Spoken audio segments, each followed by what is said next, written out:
வாரத்தின் முதல் நாள் காலை வேளையிலே பிதாவாகி தேவனை ஆவியோடும் சத்தியத்தோடும் தொழுது கொள்ளும்படியாக கூடியிருக்கிற உங்கள் யாவருக்கும், இந்த தொழில்நுட்பத்தின் வாயிலாக கர்த்தருடைய வார்த்தைகளை கேட்கின்ற உங்கள் யாவருக்கும் கர்த்தருடைய நாமத்தினாலே அடியேன் இந்த காலையிலே வாழ்த்துக்களையும் சோத்திரங்களையும் சொல்லிக்கொள்கிறேன். சற்று முன்பு மத்தேயு 6 அதிகாரம் வசனம் 19 முதல் 21 வரை நாம் வாசி கேட்டோம்.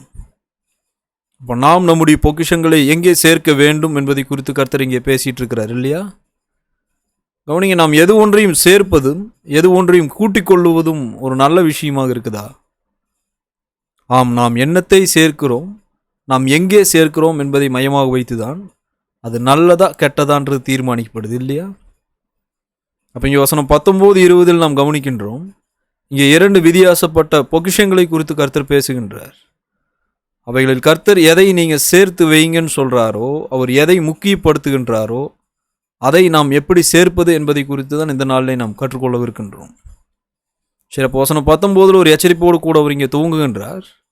பூமியிலே உங்களுக்கு பொக்கிஷங்களை சேர்த்து வைக்க வேண்டான்னு சொல்கிறார். நாம் ஏன் பூமியிலே அந்த பொக்கிஷங்களை சேர்த்து வைக்கக்கூடாது என்பதற்கான காரணத்தையும் அவரே சொல்கிறாரு.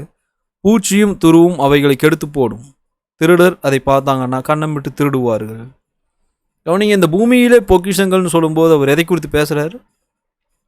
இந்த பூமிக்குரிய பொக்கிஷங்கள் என்றால் என்ன பாருங்கள். இந்த பூமிக்குரிய மூலக்கூற்று பொருட்கள், பூமியில் உள்ள ஐஸ்வர்யம், செல்வம். அப்போ நாம் பூமியிலே நமக்கு பொருட்களை, ஐஸ்வர்யத்தை, செல்வத்தை சேர்த்து வைப்போமானால் முதலாவது அவைகள் சேதம் அடையும்னு சொல்கிறாரு. ரெண்டாவது, அவைகளை திருடர்கள் பார்த்தால் அதை திருடுவாங்க என்றார். ஆனால் 20ஆம் வசனத்தில் உள்ள ஆவிக்குரிய நித்தியமான பொக்கிஷங்களை பற்றி என்ன சொல்கிறார் அவர்? கவனிங்க, அந்த நித்தியமான ஆவிக்குரிய பொக்கிஷங்களை உங்களுக்கு பரலோகத்தில் சேர்த்து வையுங்கள். அங்கே பூச்சி துரு அவைகளை கெடுக்காது, திருடர் அங்கே கண்ணமிட்டு திருடுவதும் இல்லை. கவனிங்க, 2 வித்தியாசப்பட்ட பொக்கிஷங்கள் இருக்கிறது. அவைகள் 2க்கும் இடையே உள்ள வித்தியாசத்தையும் அவரே பிரித்து காண்பிச்சிட்டாரு. அதில் எதை சேர்த்து வைங்கன்றாரு? எது அவசியமானதோ, எது நித்தியமானதோ அதை சேர்த்து வைங்க. பாருங்க, நித்தியமான ஆவிக்குரிய பொக்கிஷங்களை நாம் சேர்த்து வைக்கணும். அவைகள் தான் கெடுக்கப்படாது இருக்கிறது, அவைகள்தான் திருடர்களால் திருடப்பட முடியாத ஒன்றாக இருக்கிறது. சரி, இப்போ பூமிக்குரிய பொக்கிஷமாக இருந்தாலும் ஆவிக்குரிய பொக்கிஷமாக இருந்தாலும் இவை எல்லாவற்றையும் நாம் எங்கிருந்து பெற்றுக்கொள்கிறோம்? யாக்கோபு புஸ்தகத்தில் நம்ம கவனிக்கிறோம், நன்மையான எந்த ஈவும் பூர்ணமான எந்த உறவும் பரலோகத்தின் தேவன் தான் மனுஷனுக்கு கொடுக்கின்றார். அவ தேவன் எப்படி அந்த நன்மையானவைகளை, பூர்ணமானவைகளை மனுஷனுக்கு தருகின்றார்? பாருங்க, பூமியில் பொக்கிஷங்களை, இந்த பூமிக்குரிய மூலக்கூறுகள், பொருட்கள், பூமிக்குரிய செல்வம், ஐஸ்வர்யத்தை சேர்ப்பதை பற்றியெல்லாம் இயல்பாகவே எல்லா மனுஷருக்குமே தெரியும். அதை கர்த்தரே கூட விவரிக்கிறார் உபாகமம் 8ஆம் அதிகாரத்தில். உபாகமம் 8:17-18 பூமிக்குரிய வகையில் ஒரு மனிதன் எப்படி தனக்கான ஐஸ்வர்யத்தை சேர்க்கின்றான். உபாகமம் 8ஆம் அதிகாரம் வசனம் 17-18 நம்ம கவனிக்கிறோம். என் சாமர்த்தியம் என் கைபலனும் இந்த ஐஸ்வர்யத்தை எனக்கு சம்பாதித்தது என்று நீ உன் இருதயத்தில் சொல்லிக் கொள்ளாமலும் இருக்க எச்சரிக்கையாக இருந்து உன் தேவனாய் கர்த்தர் நினைப்பாயாக. அவரே உன் பிதாக்களுக்கு ஆணையிட்டு கொடுத்த தம்முடைய உடன்படிக்கை உறுதிப்படுத்தும்படி இந்நாளில் உனக்கு உண்டாயிருக்கிறது போல ஐஸ்வர்யத்தை சம்பாதிக்கிறதுக்கான பலனை உனக்கு கொடுக்கிறவர். எவனையும் எந்த ஒரு மனுஷனும் பூமிக்குரிய வகையில் ஐஸ்வர்யத்தை எவ்விதமாக சம்பாதிக்கின்றார்கள்? இங்கே இஸ்ரவேல் ஜனங்கள் இருக்கிறாங்க. அந்த இஸ்ரவேல் ஜனங்கள் இடத்துல கர்த்தர் சொல்றாரு, என் சாமர்த்தியம் என் கைபலனும் இந்த ஐஸ்வர்யத்தை எனக்கு சம்பாதித்தது நீ சொல்ல வேண்டாம். பாருங்க, அவங்க தான் வேலை செஞ்சாங்க, அவங்களிடத்துல இருந்த அந்த பலனால தான் அவங்க அந்த ஐஸ்வர்யத்தை சம்பாதிச்சாங்க. ஆனால் அப்படி நீ சொல்லாதன்னு கர்த்தர் ஏன் சொல்றாரு? 18 அந்த ஐஸ்வர்யத்தை சம்பாதிக்கும்படியான பலன் அவங்களுக்கு எங்கிருந்து வந்தது? நீங்கள் 18 கர்த்தர் சொல்றாரு, இந்நாளிலே உனக்கு உண்டாயிருக்கிறது போல. அவங்களுக்கு ஐஸ்வர்யம் இருந்துதா? அந்த ஐஸ்வர்யம் அவங்களுக்கு எப்படி வந்துச்சு? அது எப்படி வந்துச்சுன்றதை சொல்றாரு. அந்த ஐஸ்வர்யத்தை சம்பாதிக்கிறதுக்கான பலனை உனக்கு கர்த்தர் தான் கொடுத்தாருன்றார். இன்றைக்கும் நாம் சம்பாதிக்கின்ற ஒவ்வொன்றுக்கான அந்த பலன் நாம் எங்கிருந்து பெற்றுக்கொள்கிறோம்? இது என்னுடைய சரீரம், அது நான் சாப்பிட்டேன்னா எனக்கு பலன் வந்துடும் நம்ம யோசிக்கிறோம். ஆனால் அந்த பலனை கர்த்தர் தான் நம்ம கொடுக்குறாரா? நீங்கள் பூமிக்குரிய வகையில் நமக்கான பலனை தேவன் நமக்கு கொடுக்கின்றார். அந்த பலனால் நாம் வேலை செய்கின்றோம், சம்பாதிக்கின்றோம். அப்படி சம்பாதிப்பதை பூமிக்குரிய வகையில் வித்தியாசப்பட்ட வழிகளில் மனிதர்கள் சேர்க்கிறாங்க. மத்தேயு 6ஆம் அதிகாரம் 19 அந்த பூமிக்குரிய பொக்கிஷத்தை எப்படி சேர்ப்பதுன்றது இயல்பாக எல்லா மனுஷருக்குமே தெரியும். இன்றைக்கு நிறைய இன்ஸ்டிடியூஷன்ஸ் அதுக்காக இருக்குது இல்லையா?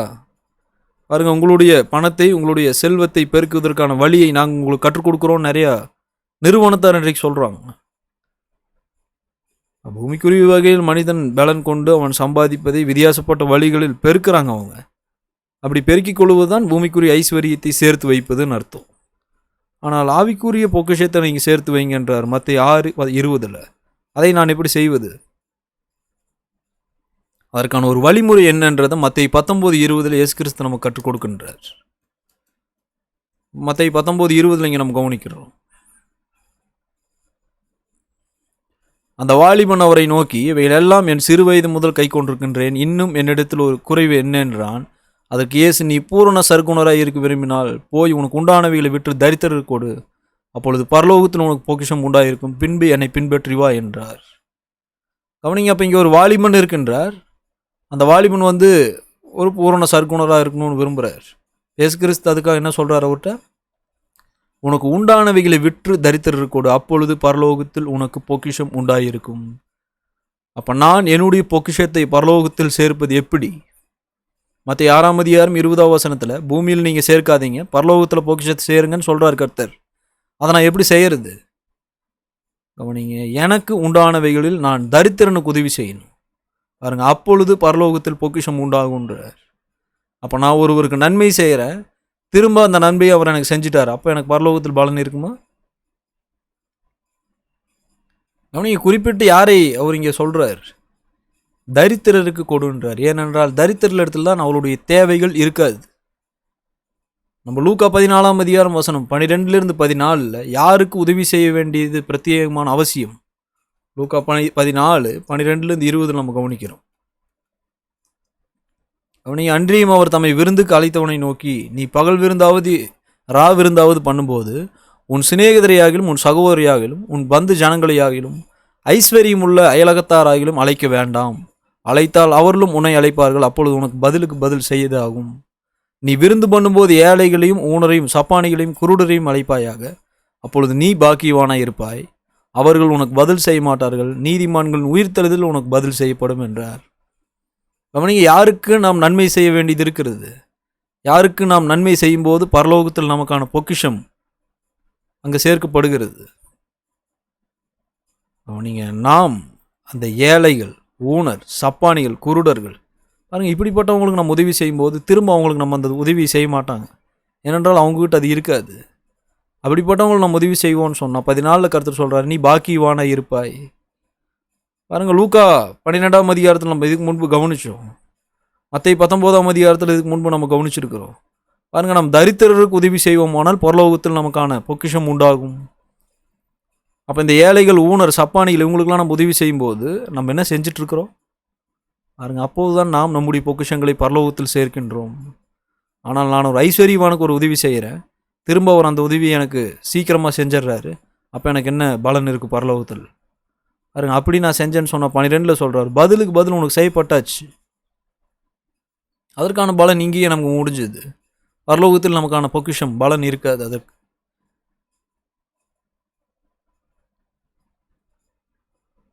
லூக்கா 3:11 பாருங்க, நாம் நம்முடைய பொக்கிஷத்தை பரலோகத்தில் சேர்ப்பதற்கான மற்றொரு வழி ஒன்றை இங்கே காண்பிக்கின்றார். அவர்களுக்கு அவன் பிரதியுத்தரமாக, 2 அங்கிகளை உடையவன் இல்லாதவனுக்கு கொடுக்கடவன், ஆகாரத்தை உடையவனும் அப்படியே செய்ய கடவன் என்றான். கவனிங்க, யாருக்கு நாம் உதவி செய்யும் போது தான் பரலோகத்தில் நமக்கான பொக்கிஷம் உண்டாகுது? தேவை உள்ளவர்களுக்கு. ஏற்கனவே ஒருத்தருக்கு அங்கி இருக்குது, அவருக்கு கூடுதலான அங்கி அவர் இடத்துல இருக்குது, அவருக்கு போயிட்டு நம்ம அந்த அங்கியை கொடுக்குறோம் பாருங்க, அவர் திரும்ப அந்த அங்கியை நமக்கு கொடுத்துருவார். நமக்கு இங்கேயே பலன் முடிஞ்சிருச்சு, பதிலுக்கு பதில் செய்யப்பட்டாச்சு. ஆனால் தேவையுள்ள ஒருவருக்கு நம்ம கொடுப்போமானால், அங்கேயே இல்லாத ஒருவனுக்கு நம்ம கொடுப்போம்னு சொன்னால் அதற்கான பலன் நமக்கு எங்கே இருக்கும்? நாம் அப்படி அங்கேயே இல்லாத ஒருவருக்கு அங்கேயே கொடுக்குறோம், ஆகாரமே இல்லாத ஒருவருக்கு ஆகாரம் கொடுக்குறோம் பாருங்கள். அப்போ நம்முடைய பொக்கிஷம் எங்கே நம்ம சேர்த்துட்ருக்குறோம் பாருங்கள். இவ்விதமாக தான் பரலோகத்தில் நம்முடைய பொக்கிஷங்களை நாம் சேர்க்கிறோம் பாருங்கள். இயல்பாக பூமிக்குரிய வகையில் பொக்கிஷங்களை, அந்த பூமிக்குரிய பொருட்கள், பூமிக்குரிய ஐஸ்வர்யம், செல்வத்தெல்லாம் சேர்ப்பது எப்படின்னு நமக்கு தெரியும் பாருங்கள். அதை செய்ய வேண்டான்னு கர்த்தர் நம்ம தடை விதிச்சிட்டார். நம்ம பரலோகத்தில் பொக்கிஷங்களை சேர்க்கணும்னு அவர் சொல்லியிருக்கிறாரு. அதை நாம் எப்படி சேர்ப்பதுன்றது குறித்து தான் கவனிச்சுட்டு வர்றோம் பாருங்கள். நன்மை நாம் ஒருவருக்கு செய்கிறோம், திரும்ப அந்த நன்மை ஒருவர் நமக்கு செய்வார்னு சொன்னால் பாருங்கள், அப்படி நம்ம செய்யும்போது பரலோகத்தில் நமக்கு பொக்கிஷம் உண்டாகாது. நாம் ஒருவருக்கு நன்மை செய்கிறோம், திரும்ப நமக்கு அந்த நன்மையை செய்ய முடியாத ஒருவருக்கு அதை நாம் செய்வோமானால் நமக்கான பொக்கிஷம் பரலோகத்தில் உண்டாக இருக்கும். நம் குருடருக்கு, சப்பானிகளுக்கு, தேவையுள்ளவர்களுக்கு, ஏழைகளுக்கு, விதவைகளுக்கு, பாருங்கள், முதிர்ந்தவர்களுக்கு, இவர்களுக்கெல்லாம் நாம் உதவி செய்யும்போது நாம் நமக்கான பொக்கிஷங்களை பரலோகத்தில் சேர்த்துட்ருக்கிறோம். ஆனால் ஒரு நபர் பிரயாசப்பட்டு வேலை செய்கிறாரு, அவர் சம்பாதிக்கின்றார், அவர் சம்பாதித்ததை இந்த பூமியில் சேர்க்கின்றார்.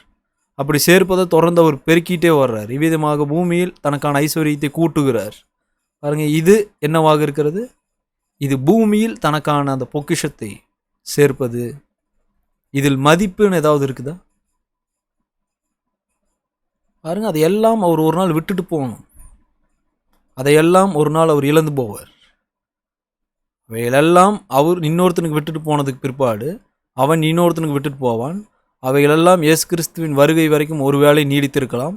இயேசு கிறிஸ்துவின் வருகையின் போது பூமிக்குரிய வகையில் ஒவ்வொரு மனிதனும் சேர்த்த எல்லாம் என்னவாக போகுதுன்றார் பேதுரு. வெந்து உருகிருன்றார். அவைகளெல்லாம் அழிந்து போகும். அதற்கு பிற்பாடு அவைகள் இருக்காது. அப்படியானால் இல்லாமல் போகிற ஒன்றுக்காக நம்ம தொடர்ந்து பிரயாசப்படுவோம்னு சொன்னால் நம்மிடத்தில் என்ன மதிப்பு? அந்த ஞானம் இருக்கிறது. அப்போ இங்கே மத்தேயு 19:21 நம்ம கவனிச்சிருக்கிறோம், லூக்கா 3:11 நம்ம கவனிச்சிருக்கிறோம். நம்மிடத்தில் பொருள் இருக்குது, நாம் பலன் கொண்டு இந்த வேலை செய்கிறோம், சம்பாதிக்கிறோம். அப்படி சம்பாதித்தவைகளை முதலாவது நாம் நமக்காக பயன்படுத்துகிறோம்.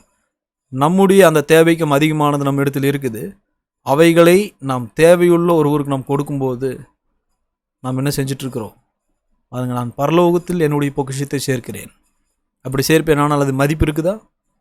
அது அழிந்து போகாதுன்றார் கர்த்தர். அது நித்தியமான பொக்கிஷம். அதை யாரும் திருட முடியாது, அது சேதமடையாது. பாருங்கள், பூமிக்குரிய வகையில் நாம் ஒவ்வொரு முறை இந்த பொக்கிஷங்களை பார்க்கும்போது, நாம் எது ஒன்றை சேர்க்கும்போது நம்ம உணர்ந்து கொள்ள வேண்டிய ஒரு விஷயம் என்னன்னு சொன்னால், கர்த்தருடைய வருகையின் போது இவைகள் எல்லாம் அழிந்து போகும். அப்போ கர்த்தருடைய வருகைக்கு பின்னால் மீதியாக இருக்க போகிறது என்னன்றது சிந்திச்சு பார்க்கணும். நித்தியமானது எதுவோ அதுதான் கர்த்தருடைய வருகைக்கு பிற்பாடு மீதம் இருக்கும். அப்படியானால் நாம் நம்முடைய பொக்கிஷத்தை எங்கே சேர்க்க போகின்றோம்? பாருங்க, நாம் எந்த பொக்கிஷத்துக்காக பிரயாசப்பட போகின்றோம், எதில் மதிப்பு இருக்குதுன்றதெல்லாம் கவனித்து பார்க்கணும். அழிந்து போகக்கூடியதை பார்க்கணும், நித்தியமானது எப்படிப்பட்ட மதிப்புள்ளதுன்றதை நம்ம சிந்திச்சு பார்க்கணும். பூமியில் உள்ள பொக்கிஷத்திற்காக, பூமிக்குரிய மூலக்கூறுகளுக்காக, பூமிக்குரிய ஐஸ்வர்யம் செல்வத்திற்காகவே நாம் தொடர்ந்து பிரயாசப்பட்டு அதையே நாம் சேர்த்துட்ருப்போம்னு சொன்னால், அழிந்து போகக்கூடிய ஒன்றுக்காக, நாம் சீக்கிரமாக விட்டு விட்டு போக வேண்டிய ஒன்றுக்காக நாம் பிரயாசப்படுறோன்றதை நம்ம உணர்ந்து கொள்ளணும். பாருங்கள், அதில் எந்த ஒரு மதிப்பும் இல்லை. கர்த்தருடைய வருகையின் போது அவையெல்லாம் அழிந்து போகும். லூக்கா 12:20 இங்கே ஒரு ஐஸ்வர்யவான் இருக்கின்றார். அந்த ஐஸ்வர்யவானுடைய சிந்தனை முழுவதும் என்னவாக இருந்தது? கவனிங்க, 20 தேவனோ அவனை நோக்கி, மதிகேடனே, உன் ஆத்துமா உன்னிடத்திலிருந்து இந்த ராத்திரியில் எடுத்துக்கொள்ளப்படும், அப்பொழுது நீ சேகரித்தவைகள் யாருடையதாகும். அவனிங்க 16 இந்த மனுஷன் யார்? ஐஸ்வர்யம் உள்ள ஒரு மனுஷன். அவருக்கு ஒரு நிலம் இருக்குது, அந்த நிலத்தில் நல்ல விளைச்சல் இருக்குது, நிறைய தானியங்கள் விளைந்திருக்கிறது. அப்போ தானியங்கள் நம்ம இடத்துல கூடுதலாக இருக்குதுன்னு சொல்லிட்டு ஒரு ஏழைகளுக்கு கொடுக்கல, தரித்திரருக்கோ குருடருக்கோ சப்பானிக்கோ அவர் கொடுக்கல. அவர் என்ன செய்கிறாருன்னா, தன்னிடத்தில் இருந்த அந்த களஞ்சியம் இந்த தானியத்தை வைக்கிறதுக்கு போதுமானதாக இல்லைன்னு சொல்லி தெரிஞ்சுட்டு உடனே அதை இடித்து பெருசாக கட்டி அதுக்குள்ளே எடுத்துகிட்டு போயிட்டு இந்த தானியங்கள்லாம் சேமித்து வைக்கிறார். அதையெல்லாம் அவர் ஏன் சேர்த்து வச்சார்? 19 அவரே சொல்கிறார், அவருடைய ஆத்மாவுக்காக. 19 அவர் சொல்கிறாரு, கவனிங்க, அந்த ஐஸ்வர்யவான், ஆத்மாவே, உனக்காக அநேக வருஷங்களுக்கு அநேக பொருட்கள் வைக்கப்பட்டிருக்கிறது, நீ இலைப்பாரி புசித்து குடித்து பூரிப்பாயிரு. பாருங்க, இந்த ஐஸ்வர்யவான் இவனுடைய தேவைக்கும் அதிகமானது இவனிடத்தில் இருந்தபோது அதை தேவையுள்ள ஏழைகளுக்கு கொடுத்திருந்தால் பரலோகத்தில் இவனுக்கு பொக்கிஷம் உண்டாயிருக்கும். ஆனால் இவன் என்ன செஞ்சான்னா, அவனிடத்தில் தன்னுடைய தேவைக்கும் அதிகமான இருந்த போதும், அதை வைக்கிறதுக்கே இடம் இல்லாத போதும் இடத்தை இடித்து பெருசாக கட்டி சேர்த்து வச்சுட்டான். ஏன் சேர்த்து வச்சான்னா, அவனுக்காக. அவனுடைய சிந்தனை முழுவதும் என்னன்னு சொன்னான், நான் ரொம்ப நாள் பூமியில் இருக்க போகிறேன், நான் இருக்கிற நாள் எல்லாம் நான் சேர்த்ததை எல்லாத்தையுமே அனுபவிக்க போகிறேன்றது அவனுடைய சிந்தனை. கர்த்தர் அவனை பார்த்து என்ன சொல்கிறார்? மதிகேடனே என்றார் 20 கர்த்தர் ஏன் அவனை மதிகேடனே அழைக்கிறாரு? ஏனென்றால் நாளைக்கு என்ன நடக்கப் போகுதுன்றது அவருக்கு தெரியாது. மனுஷனுக்கு என்ன தெரியும்? யாக்கோபு புஸ்தகத்தில் நாளைக்கு என்ன சம்பவிக்கும் நமக்கு தெரியுமா? அப்போ நாளைக்கு என்ன நடக்க போகுதுன்னே நமக்கு தெரியல. ஆனால் நம்ம அநேக வருஷங்களுக்கான காரியங்கள் இன்றைக்கே சேர்த்து வச்சுட்ருக்குறோம். அப்போ கர்த்தர் அப்படிப்பட்டவர்களை கொடுத்து என்ன சொல்கிறார்? அப்படிப்பட்டவர்கள் மதிகேடர்கள்ன்றார். அப்போ தேவன் அந்த ஐஸ்வர்யவான் பார்த்து ஒரு கேள்வி கேட்குறாரு. உன் ஆத்மா உன்னிடத்திலிருந்து அந்த ராத்திரியில் எடுத்துக்கொள்ளப்படும், அப்பொழுது நீ சேகரித்தவைகள் யாருடையதாகும்? அவனை இந்த சூழ்நிலையில் நம்ம அப்படியே நம்பி பொருத்தி பார்க்க வேண்டியது இருக்குதா? ஒரு மனுஷன் போராடி பிரயாசப்பட்டு பூமிக்குரிய பொருட்களை, பணத்தை, பூமிக்குரிய செல்வத்தை, ஐஸ்வர்யத்தை தொடர்ந்து சேர்த்துட்டே வர்றார். அவர் இது எல்லாம் நம்ம சேர்த்து வைக்கலாம், பிற்காலங்களில் நமக்கு பயன்படும் சொல்லி சேர்க்கிறாரு. ஆனால் கர்த்தர் அந்த மனுஷனுடைய ஜீவனை அவனை விட்டு எடுத்துக்கொள்வாரானால், அவன் இப்படி பிரயாசப்பட்டு போராடி சேர்த்ததெல்லாம் யாருடையதாகும்? அவனுடைய பூமிக்குரிய பொக்கிஷம் நாம் மரிக்கும் வரை ஒரு வேளை நம்மோடு கூட இருக்கலாம். நாம் மரித்த பிற்பாடு அதை நாம் வேறு ஒருவனுக்கு விட்டுட்டு போகணுன்றார் சாலமோன். அதுதான் இயல்பாக நடக்குது இல்லையா? மரிக்கும்போது யார் ஒருவரும் எதை கொண்டு போகிறதில்லை. பூமிக்குரிய காரியங்கள் எது ஒன்றையும் அவங்க தங்களோடு கூட எடுத்துகிட்டு போகிறாங்களா? அவங்க எல்லாத்தையுமே தனக்கு பின்வருகிறவர்களுக்கு விட்டுட்டு போகிறாங்க. அந்த பின்வருவர்கள் அதை பயன்படுத்துகிறாங்க. ஒருவேளை அவங்க அதை சேதப்படுத்தினாங்கன்னா அது இல்லாமல் போகுது. இல்லை அதை பத்திரப்படுத்துகிறாங்கன்னு சொன்னால் அது கூடுதலாக இருந்துகிட்டே வருது. இயேசு கிறிஸ்துவின் வருகை வரும்போது நித்தியமாக நிரந்தரமாகவே எல்லாம் இல்லாமல் போயிடும். அப்போது நாம் பூமியில் ஒன்றை சேர்ப்போமானால், ஒன்று நம்ம அதை வேறொருவனுக்கு விட்டுட்டு போகிறோம். ரெண்டாவது, திருடன் அதை பார்த்தா அதை திருடிடுவான். மூணாவது, அவைகள் சேதமடையும். நாலாவது, இயேசு கிறிஸ்துவின் வருகையின் போது நிரந்தரமாகவே அவள் இல்லாமல் போகும். பாருங்கள், இப்படிப்பட்ட ஒன்று அனித்தியமான ஒன்றை நாம் சேகரித்து கொண்டே இருப்போமானால், இப்படிப்பட்ட ஒரு அனித்தியமான அழிந்து போகக்கூடியதை நாம் சேமித்து வைப்போமானால், அதில் என்ன மதிப்பு இருக்குதுன்றதை நம்ம கவனிக்கிறோம். பாருங்க, மத்தேயு 6:20 கர்த்தர் சொல்லிட்டார், ரொம்ப முக்கியத்துவம் உள்ளது, மதிப்பானது ஆவிக்குரிய நித்தியமான பொக்கிஷம். ஏனென்றால் அதுதான் என்றென்றைக்கும் நிரந்தரமாக இருக்க போவது. பாருங்க, அது அழிந்து போகாது, திருடரால் திருட முடியாது, சேதம் அடையாதுன்றார். அதை நீங்கள் சேர்த்து வைங்க உங்களுக்காகன்றார். அதை நான் எப்படி சேர்ப்பது? பாருங்கள், நன்மை செய்து மற்றவர்களுடைய தேவையில் உதவி செய்யும் போது பாருங்கள், ஏழைகள், குருடர்கள், தரித்திரர்கள், சப்பானிகள், விதவைகள், வயது முதிர்ந்தோர், பாருங்கள், இப்படிப்பட்டவர்களுடைய தேவைகளில் நான் உதவி செய்யும்போது என்னுடைய பொக்கிஷத்தை நான் பரலோகத்தில் கூட்டிகிட்டு இருக்கிறேன். ஆனால் அவங்கள எல்லாத்தையுமே நான் பார்க்குறேன். அப்படிப்பட்டவங்க எல்லாருமே இருக்கிறாங்கன்றது எனக்கு தெரியும். ஆனாலும் நான் என்னுடைய சரீரத்தில் உள்ள அந்த பலனால் வேலை செய்து நான் சம்பாதித்து நான் தான் சம்பாதித்தேன்னு சொல்லிட்டு அவைகளை நான் இந்த பூமியில் சேர்த்து அந்த ஐஸ்வர்யத்தை நான் இங்கேயே பெருக்கிட்டு இருந்தேன்னு சொன்னால், கர்த்தர் அதை பூமியிலே நீ சேர்த்து வச்சுட்டு இருக்கிறேன்னு சொல்கிறார். பாருங்க, அப்படிப்பட்டவனை கர்த்தர் மதிகேடன் அழைக்கிறார். ஏனென்றால் நாளைக்கு என்ன நடக்கும்னு நமக்கு தெரியாது இல்லையா? பாருங்க, நம் ஞானம் உள்ளவர்களாக இருந்து கர்த்தர் எதை விரும்புகிறாரோ, கர்த்தர் எதை செய்யுங்கன்னு சொல்கிறாரோ அதை நாம் செய்யணும். மதிப்பானது எதில் இருக்குதுன்றதை நம்ம அடையாளம் கண்டுகொள்ளணும். 2 Corinthians 4:18 எத்தனை கிறிஸ்தவங்களுக்கு தெரியாது இருக்குது? காணப்படுகிற எது ஒன்றும் அழிந்து போகும், காணப்படாதவைகளே நித்தியமானவைகள்னு கர்த்தர் சொல்கிறார். அப்போ இது இந்த வேத வாக்கியங்கள் எத்தனை பேருக்கு தெரியாது? அப்போ காணப்படக்கூடிய பூமிக்குரிய மூலக்கூறுகள், பொருட்கள், ஐஸ்வர்யம், செல்வம் இவைகளெல்லாம் நித்தியமானதா? இவைகளெல்லாம் ஒரு நாள் அழிந்து போகும். இயேசு கிறிஸ்துவின் வருகை வரைக்கும் ஒரு வேளை அவைகள் சேதம் அடையாமல் இருந்தால் இருக்கும். அவருடைய வருகையின் போது அவைகள் நிரந்தரமாகவே இல்லாமல் போயிடும். ஆனால் நித்தியமான ஆவிக்குரிய பொக்கிஷத்தை நாம் பரலோகத்தில் சேர்த்து வைப்போமானால் அவைகள் எப்படிப்பட்டதாக இருக்குது? அவைகள் காணப்படாது, அவைகள் நித்தியமானவைகள்.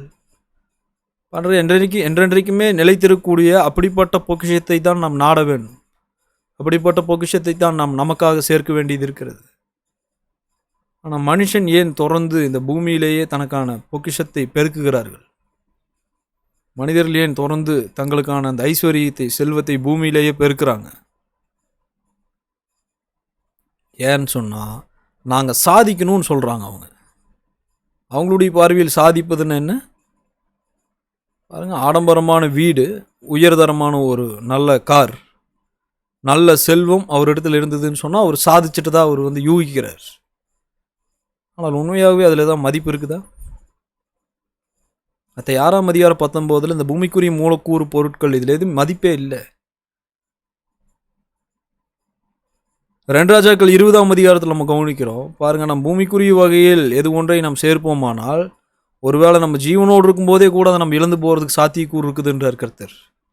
2 ராஜாக்கள் 20:12 நம்ம வாசிக்கிறோம்.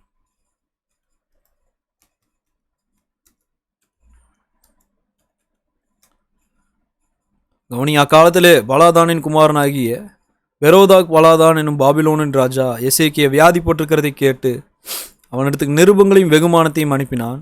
எசேக்கியா அவர்களை அங்கீகரித்து பின்பு அவர்களுக்கு தன் பொக்கிஷாலை அனைத்தையும் வெள்ளியையும் பொன்னையும் கந்த வர்க்கங்களையும் நல்ல பரிமள தைலத்தையும் தன் ஆயுத சாலை அனைத்தையும் தன் பொக்கிஷாலையில் உள்ள எல்லாவற்றையும் காண்பித்தான். தன் அரண்மனையிலும் தன் ராஜ்யத்திலும் எங்கும் எசேக்கியா அவர்கள் காண்பியாத பொருள் ஒன்றும் இல்லை. அப்பொழுது ஏசாயா தீர்க்கதரிசி எசேக்கியா ராஜாவினிடத்தில் வந்து, அந்த மனுஷர் என்ன சொன்னார்கள், எங்கே இருந்து உம்மிடத்தில் வந்தார்கள் என்று கேட்டான். அதற்கு எசேக்கியா பாபிலோன் என்னும் தூர தேசத்திலிருந்து வந்தார்கள் என்றான். அப்பொழுது அவன் உம்முடைய வீட்டில் என்னத்தை பார்த்தார்கள் என்று கேட்டான். அதற்கு எசேக்கியா, என் வீட்டில் உள்ள எல்லாவற்றையும் பார்த்தார்கள், என் பொக்கிஷாலைகளில் நான் அவர்கள் காண்பியாத பொருள் ஒன்றும் இல்லை என்றான். அப்பொழுது ஏசாயா எசேக்கியாவை நோக்கி, கர்த்தருடைய வார்த்தையை கேளும், இதோ நாட்கள் வரும், அப்பொழுது உமது வீட்டில் உள்ளதிலும் உமது பிதாக்கள் இந்நாள் வரைக்கும் சேர்த்ததிலும் ஒன்றும் மீதியாக வைக்கப்படாமல் எல்லாம் பாபிலோனுக்கு கொண்டு போகப்படும். எசேக்கியாவுடைய விஷயத்தில் நாம் கவனிக்கின்றோம். நாம் பூமிக்குரிய வகையில் எவ்வளவு திரளான ஆஸ்தி, திரளான பொன் வெள்ளி பொக்கிஷங்களை சேர்த்தாலும் நாம் ஜீவனோடு இருக்கும்போதோ அல்லது நாம் மரித்து பிற்பாடு அதை நாம் இழந்துருவோம். அது எவ்வளோ சீக்கிரமாக நம்ம விட்டு போகுன்றது நமக்கே தெரியாது. அதை தான் இங்கே எசேக்கியாவுடைய காரியத்தில் நம்ம வாசிக்கிறோம். அவங்க வசனம் 12 எசேக்கியா இருக்கின்றார். அவர் ஒரு யூத ராஜா. அவருடைய நிலை என்னன்னு சொன்னால், இப்போ ஒரு வியாதியாக இருக்கிறார். அப்போ எசேக்கியா ராஜா வியாதிப்பட்டிருக்கிற இந்த செய்தியை பாபிலோனின் ராஜா கேள்விப்படுறாரு. உடனே இந்த பாபிலோன் ராஜா என்ன செய்கிறாருன்னா, சில நிருபங்கள் வெகுமானத்தை எடுத்து சில மனுஷங்க தெரிஞ்சு கொண்டு அவங்க எடுத்து இதை கொடுத்து எசேக்கியா கொண்டு போய் கொடுங்கன்னு அனுப்புகிறார். 13ஆம் வசனத்தில் பாபிலோன்லேருந்து வெகுமானத்தையும் நிருபங்களையும் பாபிலோன் ராஜாவால் அனுப்பப்பட்டவங்க கொண்டு வர்றாங்க. அதை எசேக்கியா அங்கீகரிக்கிறார், வாங்கிட்டார் 13. இப்போ என்ன செய்கிறார் எசேக்கியா, அவங்கள கூட்டிகிட்டு போயிட்டு தன்னுடைய பொக்கிஷாலை எல்லாத்தையுமே காட்டுறார். அங்கே என்னென்னலாம் காட்டுறார் அவர், வெள்ளி பொன் கந்த வர்க்கங்கள் நல்ல பரிமள தைலம், இது எல்லாத்தையுமே காட்டிட்டாரு. இப்போ ஆயுத சாலை முழுவதையும் காட்டுறாரு. அடுத்தது பொக்கிஷாலையில் உள்ள எல்லாவற்றையுமே காட்டுறாரு. இப்போ தன்னுடைய அரண்மனை கூட்டிகிட்டு போகிறாரு. அங்கேருந்து ராஜ்யத்தில் இருக்கிற எல்லாத்தையுமே காட்டுறாரு. அவர் எவ்வளோ காரியத்தை காட்டாமல் மறைச்சி வச்சுருந்தார். 13 அவங்களுக்கு காண்பியாத பொருள் ஒன்றுமே இல்லைன்றார், எல்லாத்தையுமே காட்டிட்டார். இப்போ 14வது வசனத்தில் ஏசாயா தீர்க்கதரிசி வர்றாரு பாருங்க, ஒரு கர்த்தருடைய தீர்க்கதரிசி. அப்போ ஏசாயா தீர்க்கதரிசி எசேக்கியா ராஜா கிட்ட பேசுகிறார். இப்போ அவங்க யார், அவங்க என்ன சொன்னாங்கன்னு கேட்குறாரு. அவங்க எங்கேருந்து வந்தாங்க. எசேக்கியா உடனே பதில் சொல்கிறார், அவங்க பாபிலோன் அப்படின்ற ஒரு தூர தேசத்துலேருந்து வந்திருக்கிறாங்க.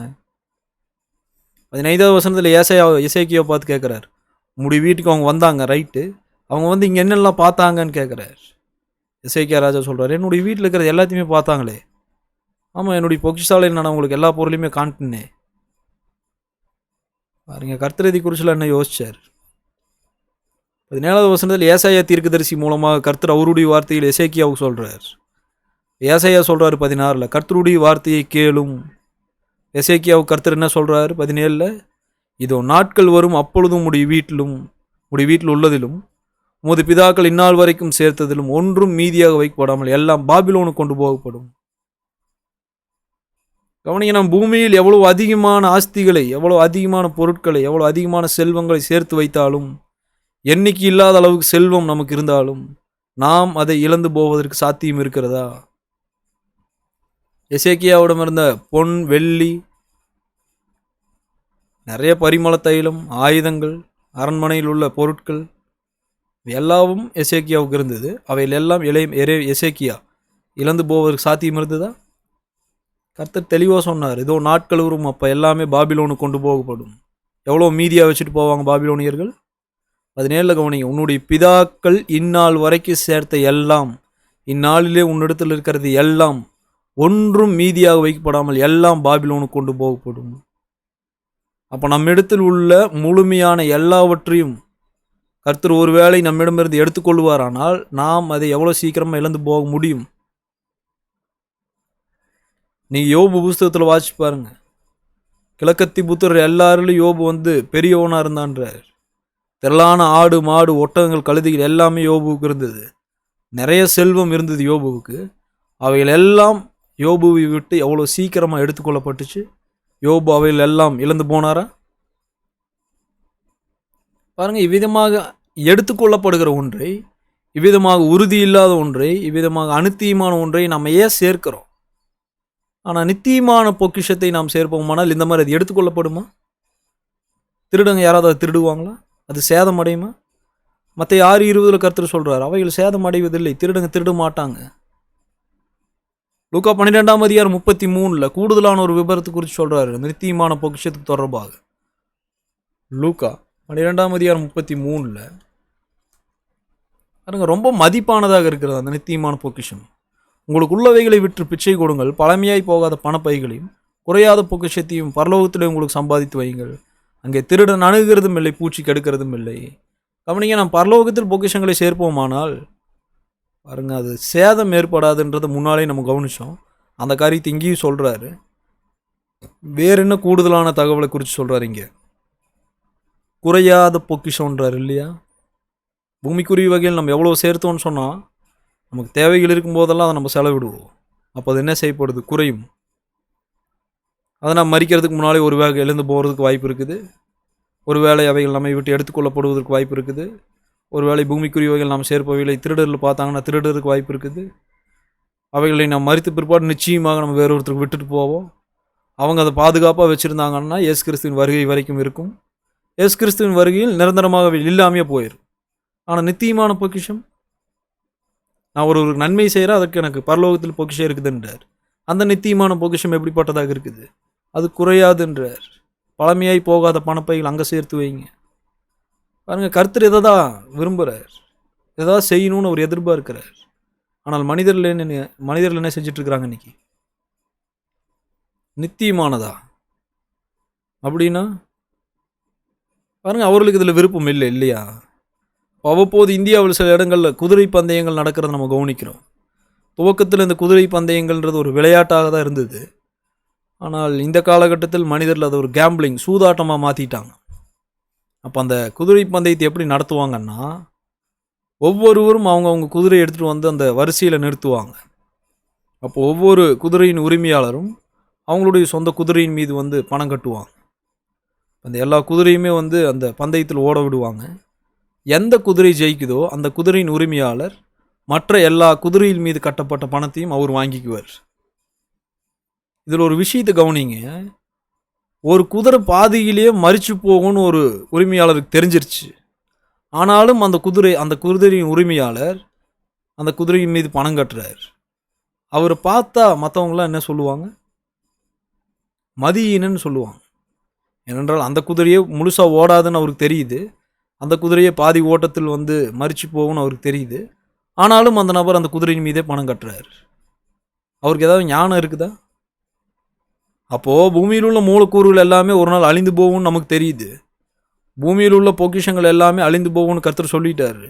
பூமியில் உள்ள மூலக்கூற்று பொருட்கள், பூமியில் உள்ள செல்வம், ஐஸ்வர்யம், அவைகள் எல்லாமே நாம் மறித்த பிற்பாடு நம்ம வேறொரு விட்டுட்டு போகணும்னு கர்த்தர் சொல்லிட்டார்.